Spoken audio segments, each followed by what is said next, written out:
So I do a lot of pediatric transplant. A lot of my day-to-day work is pediatric transplantation. A lot of my research is pediatric transplant as well. So I'll try and give you a bit of an overview.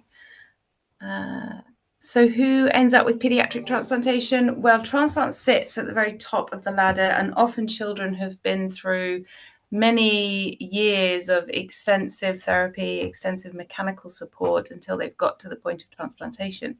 There's two indications, slightly different from the adult population. One is cardiomyopathy, and the other, which is a large bulk of what we do here in Newcastle, is congenital heart disease. Over the whole globe, there's about 700 pediatric heart transplants a year, and about 40 of those happen in the UK. So why does it matter? So at any one time in the UK, we have about 40 to 50 children on the waiting list. And these here are two of the children that we've transplanted recently. So this little girl here sitting in the car, this is Evie. She was diagnosed, she came into us at the age of 2, and she wasn't transplanted until she was 4. And she sat in our high density unit for 2 years waiting for a heart on a VAD. And you can see here that she's attached to the Berlin heart device. She's 14 kilograms, and that's a really small weight to find a donor for. She was O negative, and she was, by the time she got transplanted, she was 87% sensitized to the UK population. It's very difficult to find a heart within those categories. This little boy here on the right, this is Milo. So Milo came into us, and we were unable to VAD him because he had a restrictive cardiomyopathy. He had a very small left side that we couldn't put a VAD into. And so he's actually on ECMO in this photo. He's on femoral ECMO, and he sat on ECMO for about 2 weeks waiting for the opportunity to be transplanted. And I'll talk a little bit about his transplant a bit later on. So these small children, they live with us for a long time in the hospital. And even though they are supported on mechanical support, they often carry about 25% mortality on the waiting list. What about outcomes of transplant? Well, our outcomes are better than ever. And one of the sort of paradox of pediatric transplant is we try and push children out as long as we can with their own heart. But actually, the younger you are when you're transplanted, if you see on this, the longer and better your outcomes are. So if you survive that initial first high-risk period post-transplant, the infants, the under 1-year-olds, actually do better than any other recipient for heart transplant. What's the main problem? Pediatric heart recipients, candidates, those on the list, they wait longer than any other patient in the UK, in the world, waiting for an organ. So adults waiting for anything else, children waiting for any other organs, it's actually the hearts that wait the longest. And the reason is donor scarcity. There isn't an extensive pool of hearts out there for us to retrieve from. What do they have on this side? We've got very good now at bridging, and we've also become quite good at ABO incompatible transplantation. And just recently, in the last 18 months, we've also developed DCD for children. So bridging, let's talk a little bit about bridging. These are all the children under our care last Christmas who were on a Berlin heart. So they're all on, you see, we range from a really small baby up to about a 4 or 5-year-old.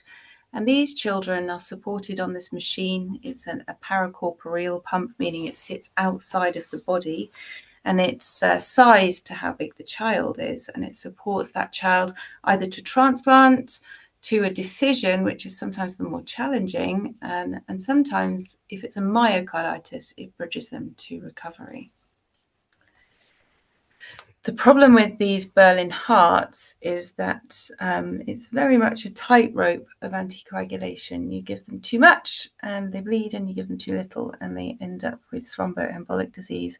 And the majority of children now survive to transplantation, but neurological events are really the group that don't survive. That is why they don't. And we've actually taken our stroke risk from just over a decade ago, 2015, our stroke risk was 40%.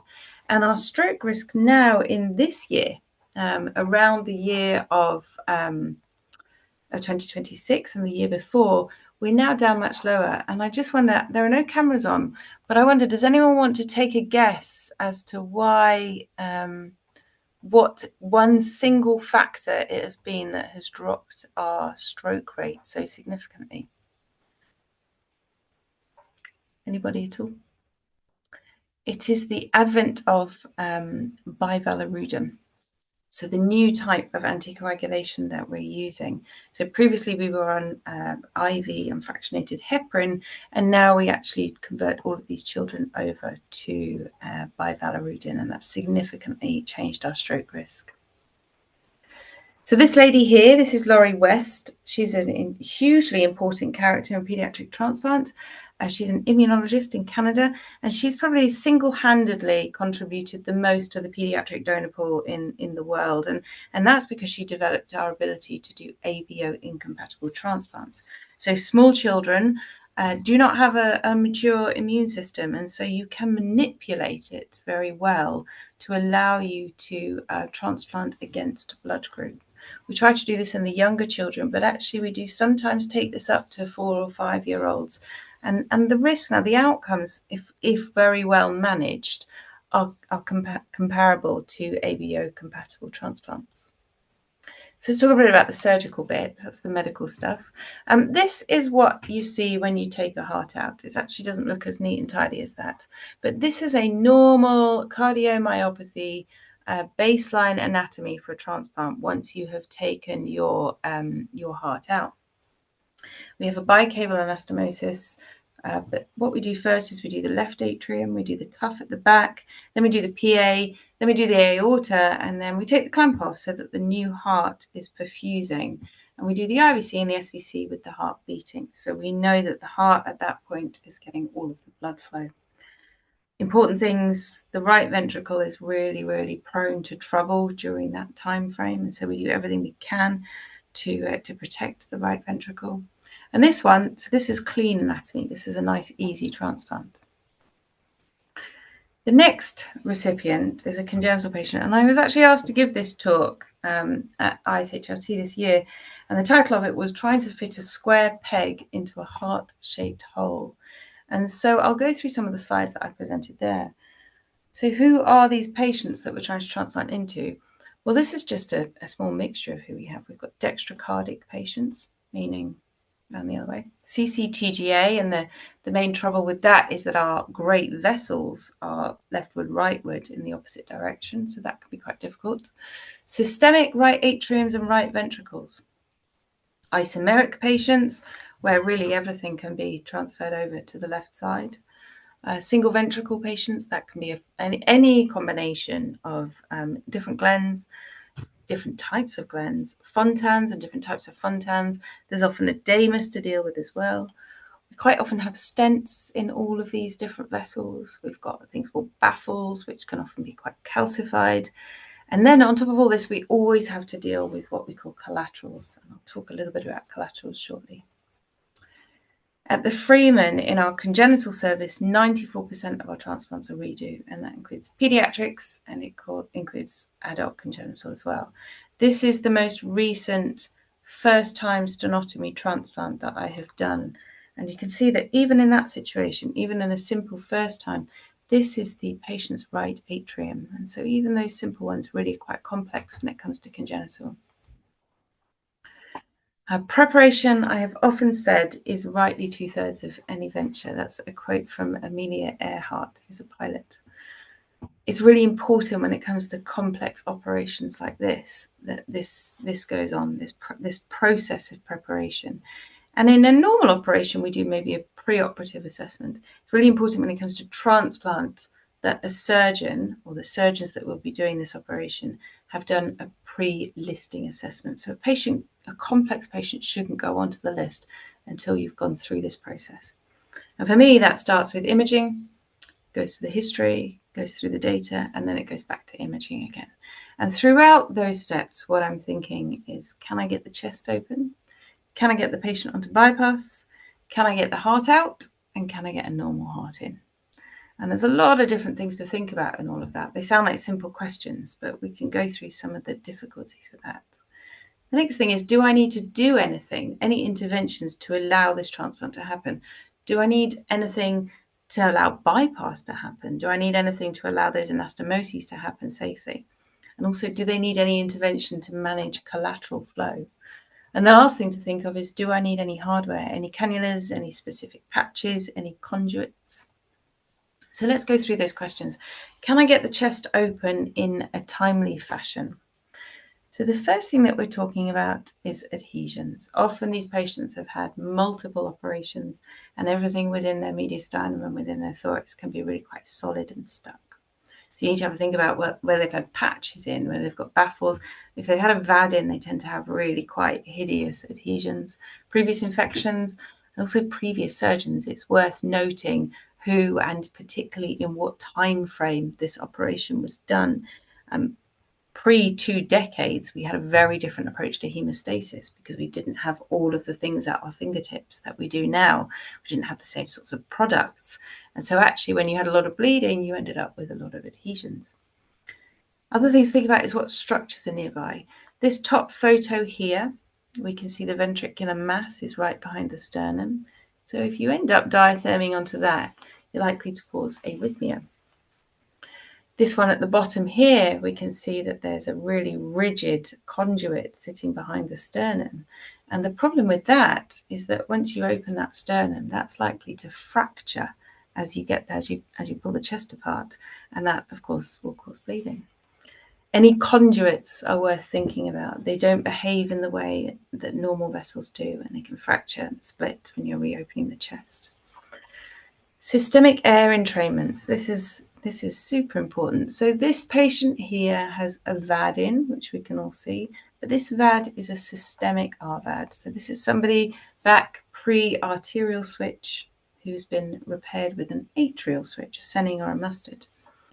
And when these patients, when their systemic right ventricles fail, we often put a VAD into that right ventricle.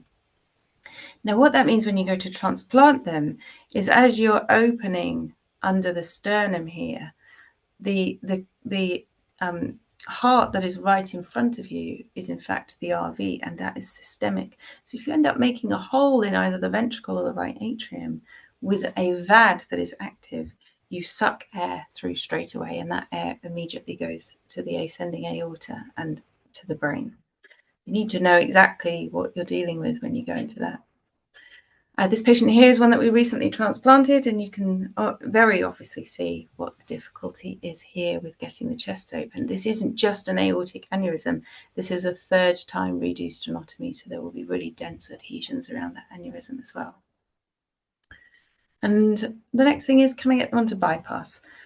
Once you've been in a few times to femoral vessels, they can be quite difficult to cannulate. And so all of our patients will have this type of imaging beforehand, so we know exactly how we're going to get them onto peripheral bypass, and we put them onto peripheral bypass before we get anywhere near any trouble.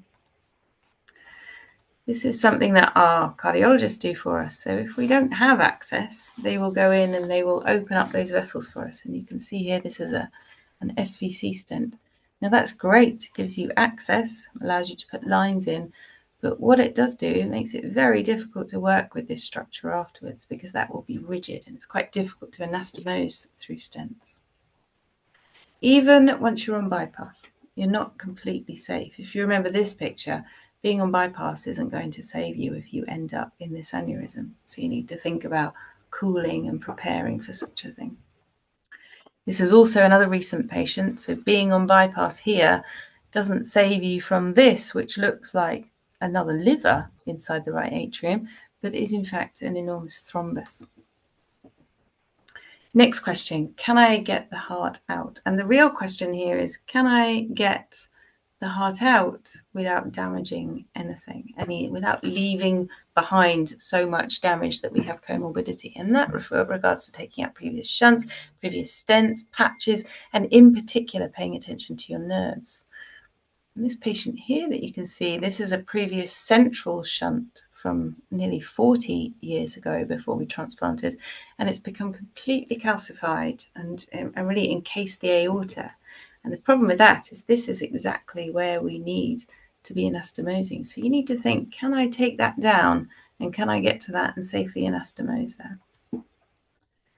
Reconstruction, that's part of thinking, can I get the heart out and can I get the heart in?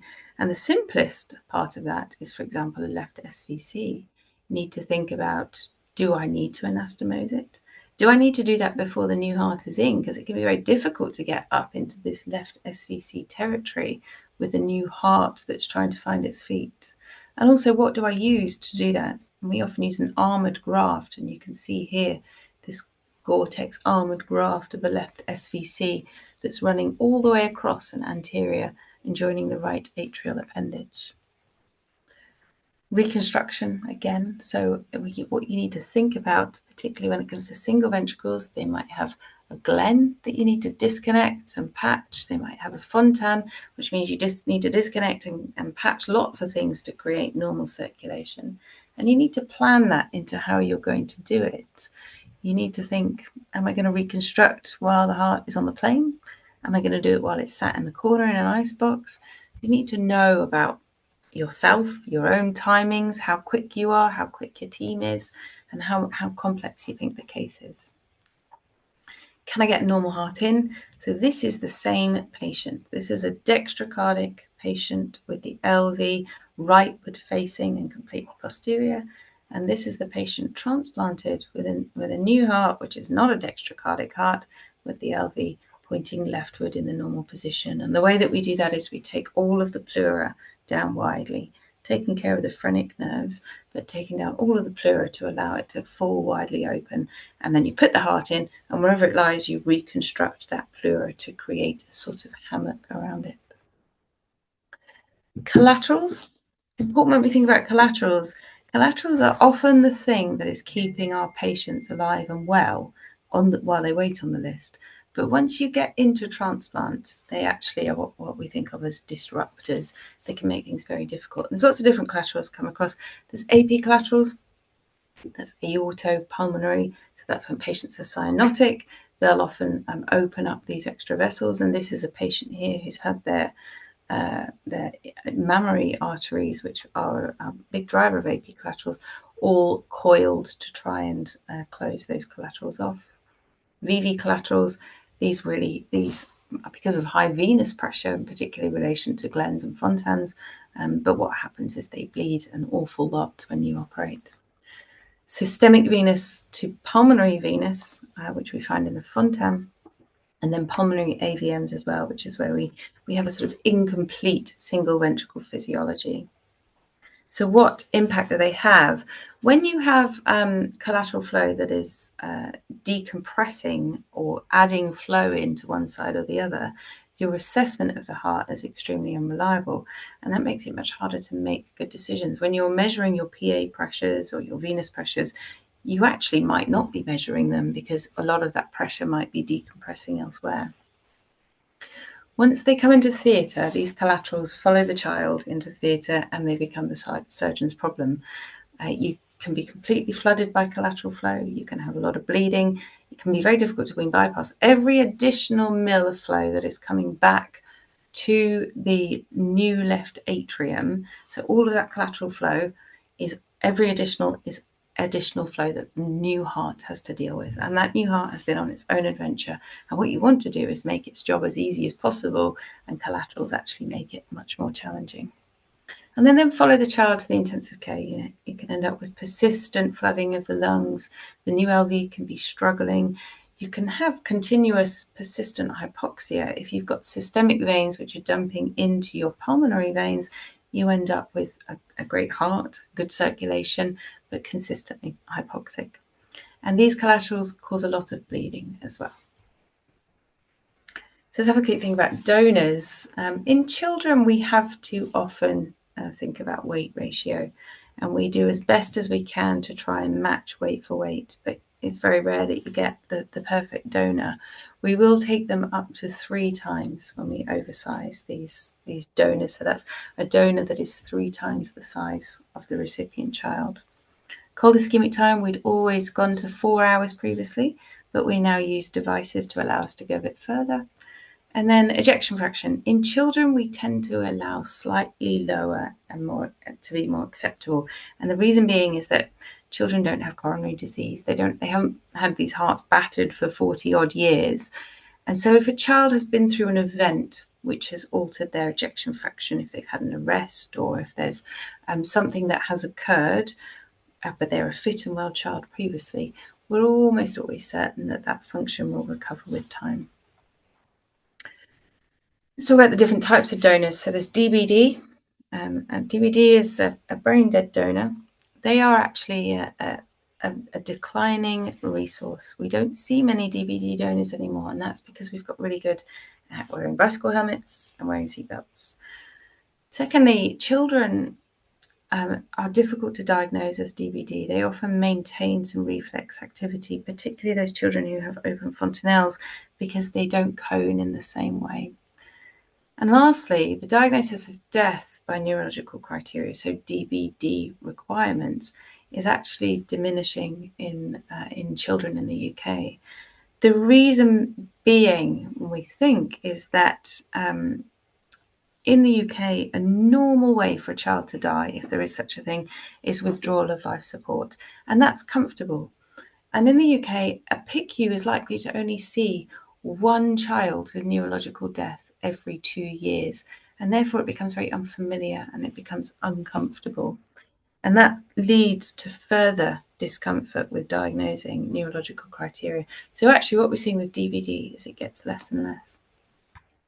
DCD is a different mode of transplantation, a different mode of donation. So for the donor to die, we withdraw life-sustaining support.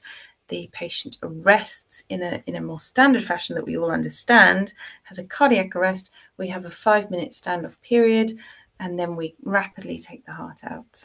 Now, of course, what that means is the heart has had an obligatory cardiac arrest and it can't recover just by being put in an icebox. It has to be reperfused, and it has to be reperfused with oxygen. And there's 2 ways of doing that. One is direct procurement, which is where we quickly take the heart out and we put it onto a device which perfuses it.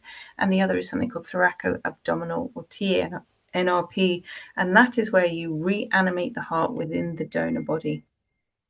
And that brings with it a lot of ethical scrutiny, and but clinicians have been very concerned about whether the brain might receive oxygenated blood again, or whether we're actually negating the dead donor rule. So we've diagnosed death via circulatory criteria, and restarting the circulation within the donor therefore may undo that diagnosis. So TANRP is actually been stopped in a number of countries. It's been stopped in the UK previously, it's been stopped in Belgium, it's been stopped in a lot of places in the United States. This is the device that we use in the UK. So this is a heart that has been taken out of a DCD donor and rapidly procured and put onto this device, which is called the OCS, which is a normothermic device.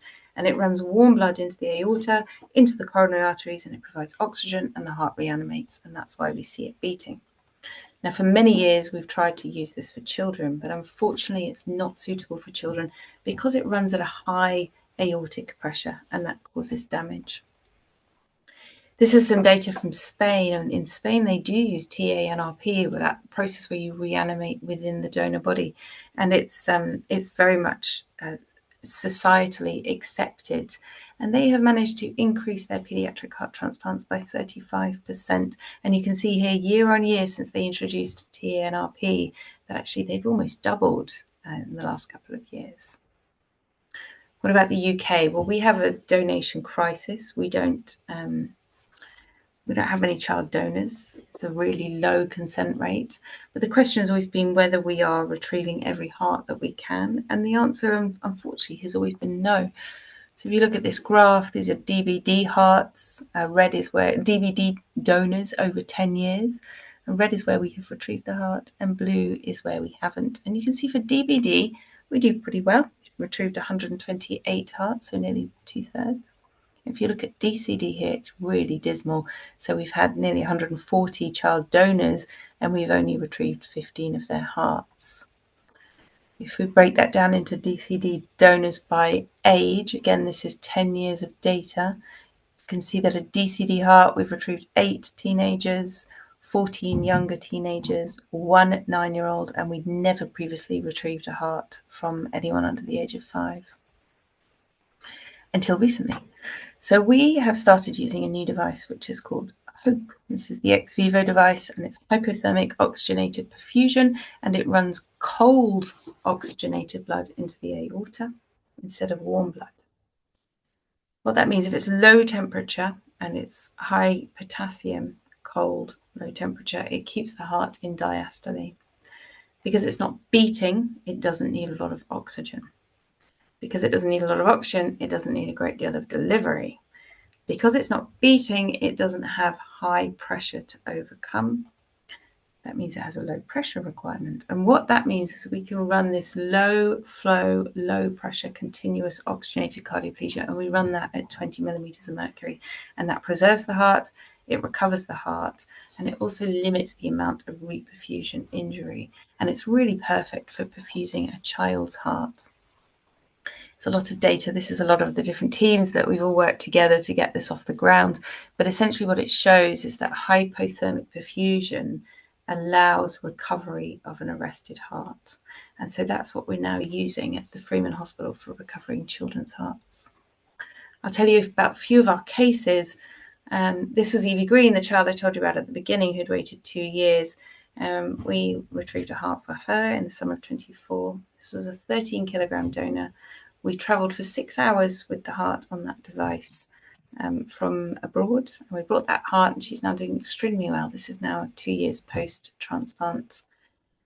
This is the way that we cannulate using that device in children. So often we're unable to cannulate directly into the aorta because the aorta is too small. And so we open up the head and neck vessels in the way you can see here in this picture to allow the cannula to pass through. Our next case was the first time we did a DCD, and this was a 30 kilogram donor, and this was in the UK. And he went well. He went home, he was extremely well. Our third case, this is Milo, that wee boy I told you about. And Milo was incredibly sick and was dying on ECMO. And so we actually took a heart for him that we would call a borderline heart. So it's one that we wouldn't normally use. But we knew that we could use that heart because we had this perfusion device to recover the heart.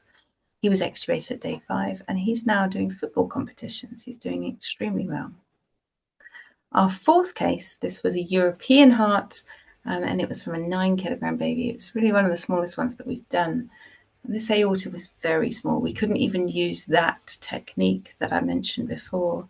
So instead we did an arch augmentation, which is an operation that we congenital surgeons do relatively frequently. We use a patch to augment or make bigger the aortic arch, and then with that patch in place, we were able to cannulate. And that recipient's also gone home really well. We go over to Denmark. We've been a couple of times. This is a research group from ACHSA, and that helps us to go smaller and smaller. So we actually practice, and we do a lot of our research in neonatal pigs. So this was the research that we did last year, where we went and we transplanted a couple of 7 kilogram piglets and 3 kilograms. And this here, so this is a teeny tiny little piglet heart. This is us transplanting. And you can see here, this is our heart off bypass, having been recovered with the DCD machine, with the ex vivo machine. These are some of the tiny hearts. This was a heart that we retrieved just last week in Denmark from a 3 kilogram one. Some tips that I would say for aspiring congenital or transplant surgeons: if you're serious, then grab any opportunity to spend some time in paediatrics and ACHD. The reason being that once you have seen and done the most complex of transplants, and you understand the hemodynamics, and you sort of see the physiology in operation, you see it in front of you, it makes any part of what you do later as a cardiac surgeon, as a transplant surgeon, it makes you much better at it. So even if you hate it, it contributes to your future career. And then finally, please don't hesitate to contact me if people have questions about transplant or about a career as congenital surgeon. I'm very happy to answer any questions. Thank you so much for that, Ms. Kelly, for such an excellent talk. The work that you guys are doing is very, very inspiring. I did read the article that you guys posted in May about the DCD Hope stuff. So really, Great. really inspiring. We just had a couple of questions, if that's okay. Yeah, of course. So Shubham is asking, thank you, ACHSA, for organizing such an interesting talk. Just wanted to ask what your advice/tips are for trainees with regards to redo operations. As you were mentioning, a lot of these transplant operations are 3rd/4th redos. Yeah, they're really tricky, but you have to reframe your mind to accept how to undertake the redo. The trick that both we here at the Freeman both of us consultants here do, that has sort of been passed on through the heritage of surgeons who work here, is we always open the soft tissue, and then we get two assistants to pull the sternum up, and we slowly work our way up the back of the sternum, and we never take the saw to the sternum until we're absolutely certain that we have got complete clear tissue underneath. And that actually, although it's painful and it's slow, it is really one of the safest ways to be able to get your sternum open. In terms of taking down adhesions, one of my top tips is actually to have a tea break. So once you've got the chest open, once you've got, you've gotten through that first part of the operation, because that in itself can feel quite arduous and can feel like a whole operation to itself, just pack everything and just go and have a cup of tea. And actually, when you come back, a lot of those little bleeders will have stopped, and suddenly your anatomy can become a little bit clearer to you. Yeah. So take your time and drink tea, I guess. Just had a question about the DCD hope stuff as well. And as you said, you've done a couple of cases on for small babies on DCD. In terms of like, where are you guys going with this in terms of in the future? And is there like interest from like abroad in States in Australia? Yeah, there's a lot of interest. So both Australia and the United States are both Stanford in particular, in the process of trying to set up programs. So we have quite a lot of visitors coming over at the moment. We now are offering DCD to any child donor and DCD hearts to any child on our recipient list. So it's definitely getting bigger and bigger. And at the moment, it's still not NHS funded. So it's still very much a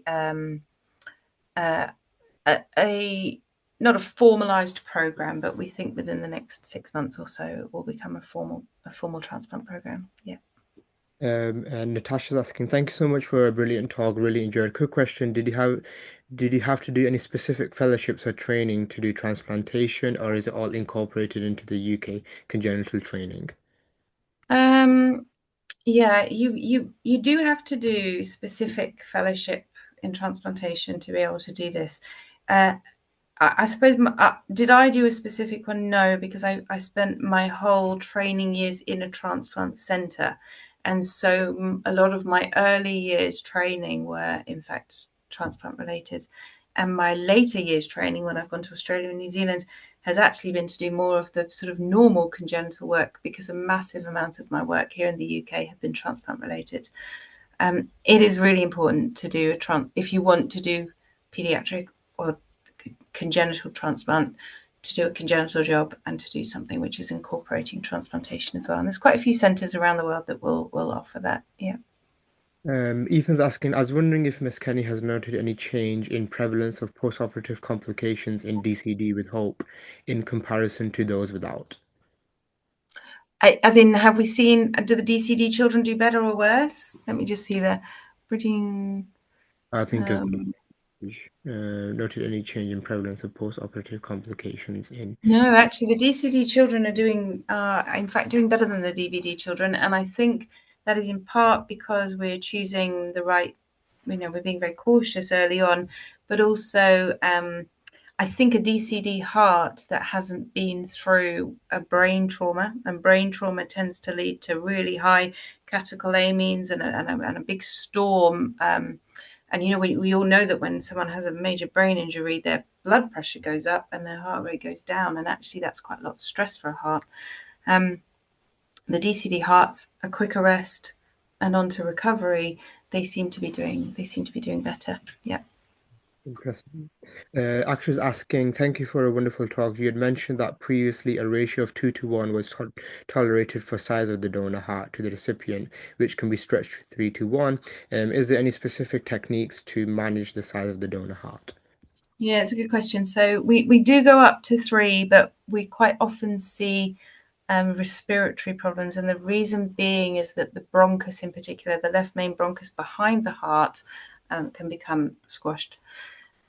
If we do put in a bigger heart, we have a technique of closing the chest slowly over a couple of days. So we'll use a bootlace technique, which is actually also in the literature, to just gently slow the heart, and then everything sort of finds its way and makes a little bit of space in there.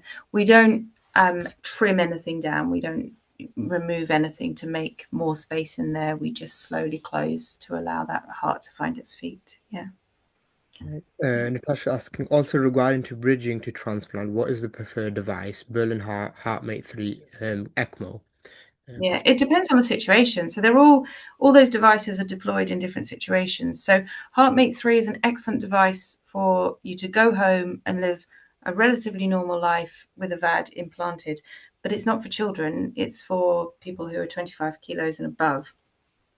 It's also not a solution because you remain on anticoagulation. And in the UK, you go onto the routine transplant list. So your chances of getting a heart go very low.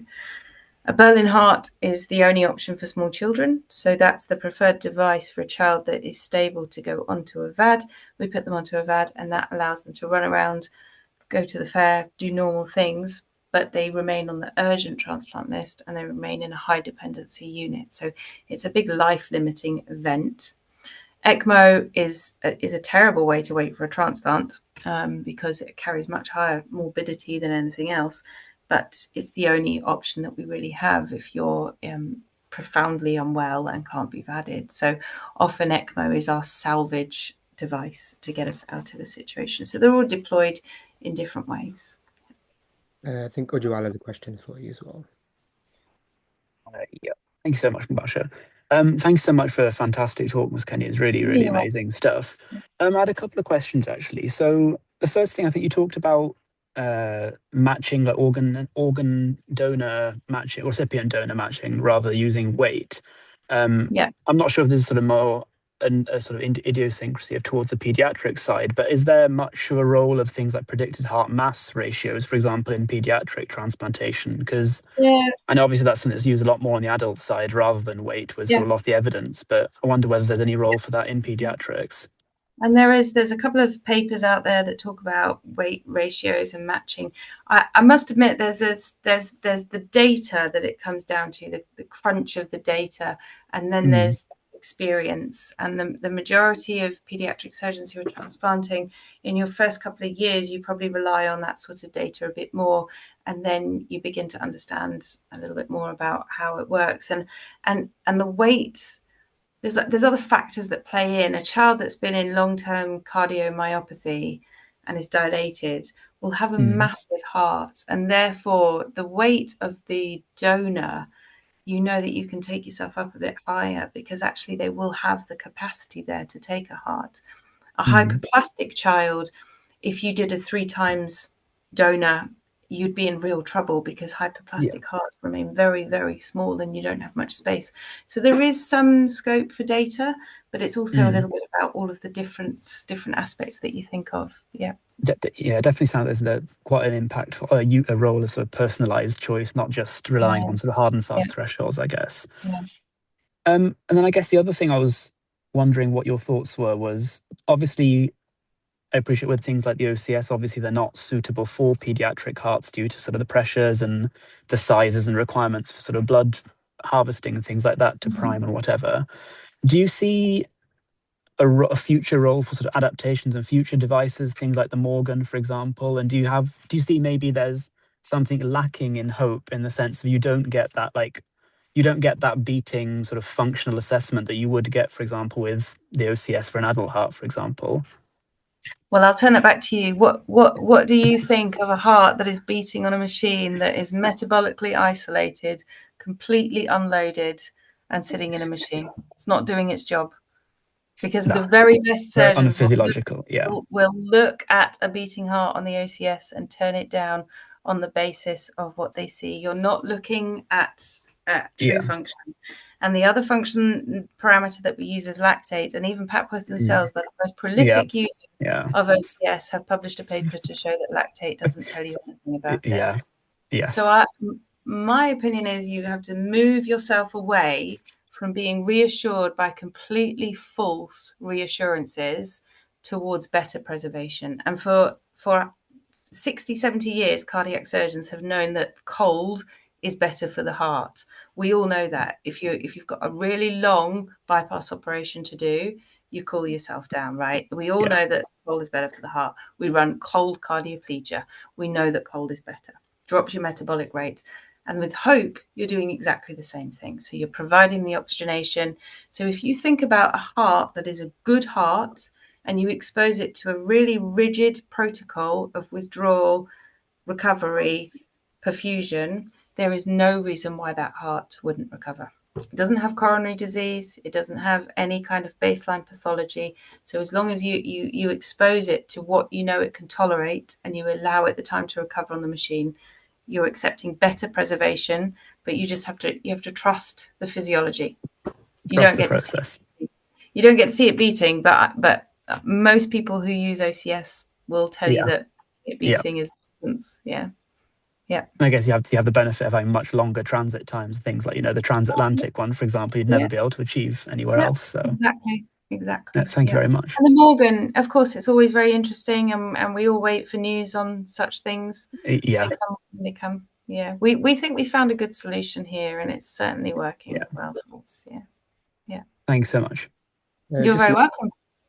In terms of like the MDT or just deciding, the quality of the donors that you're getting, especially with regards to DCD Hope, is there any like changes, for example, on retrieval or just criteria in terms of when you're assessing the donor organ that's changed with regards? Yeah. So with DCD, you don't have an opportunity to see the heart beating yourself, so you're completely dependent on echo and on the parameter. And actually, the assessment of the heart begins long before. It's about the story, it's about the donor, it's about the history, about comorbidities, about medications. We don't go retrieving hearts in children that have got mitochondrial or metabolic diseases that we can't pinpoint exactly what the output of those are on the heart. So we choose a donor pool that actually the majority of them are traumas or meningitis and such things, ones that probably would become DBD donors with time, but are not meeting those criteria yet. As we get better at it, or as we get more experience with it, we might open up more of the DCD. In terms of an MDT, we decide all of these between us, but the crunch time always comes down to the surgeon. Yeah, you gotta hold it on your shoulders when you make those decisions. Yeah.